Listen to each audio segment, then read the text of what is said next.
Macmillan Audio presents Keeping Lucy by T. Greenwood. Read for you by Thérèse Plummer.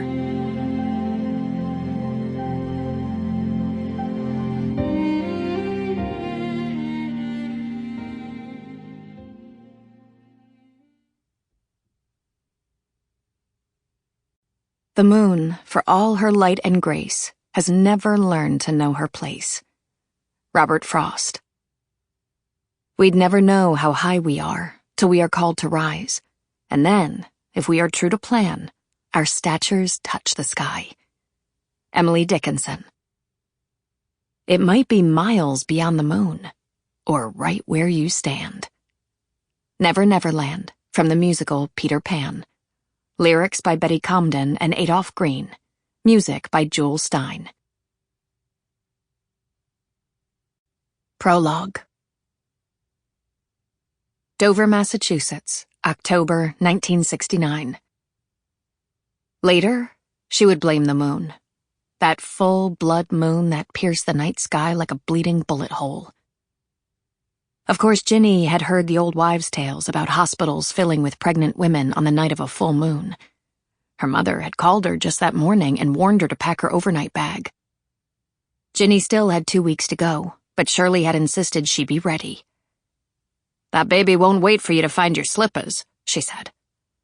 Ab had seemed doubtful of Ginny's mother's predictions, but cheerfully complied, loading the small blue train case with Ginny's nightclothes, toothbrush, and tiny receiving blankets into the back of the Galaxy before they drove to his parents' house for her baby shower that afternoon.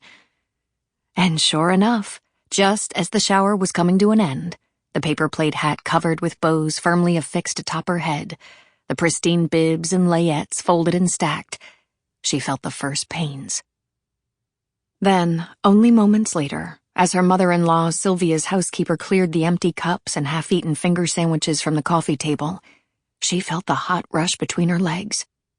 As Sylvia's friends and their daughters bustled about, gathering their pocketbooks and coats, Ginny sat motionless on the sofa, praying she'd only tipped over her punch. But Rosa had already cleared away her crystal punch cup, and Ginny's bottom was soaked. Mortified, she'd remained silent for 10 minutes as the shower guests motioned for her to, No, stay put," bending over to kiss her cheeks and say goodbye. And, "What a lovely shower," and, "Let us know as soon as the baby arrives." She sat still as stone and sodden as her best friend Marcia leaned over and whispered, "I heard that screw-in will get things started, if you're ready to get that baby out." Ginny had blushed and swatted at Marcia's arm, but then embraced her tightly. "Thank you for coming," Ginny whispered. "I hope it wasn't too terrible." Marcia had come all the way from their hometown in western Massachusetts, enduring nearly 3 hours of cucumber and cream cheese sandwiches and silly shower games with women who usually held nothing but disdain for girls like them.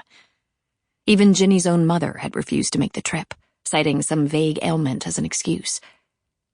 It was a Sunday, and after dropping Ginny off at his parents' house, Ab had taken Peyton to see a matinee of Peter Pan. He was only 4, and Ginny had worried he was too young and squirmy to sit through a whole movie.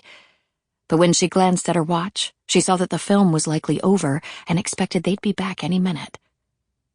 She'd asked Ab to please come straight to the shower as soon as the credits rolled to rescue her. "She's just trying to be nice," Ab had said of his mother.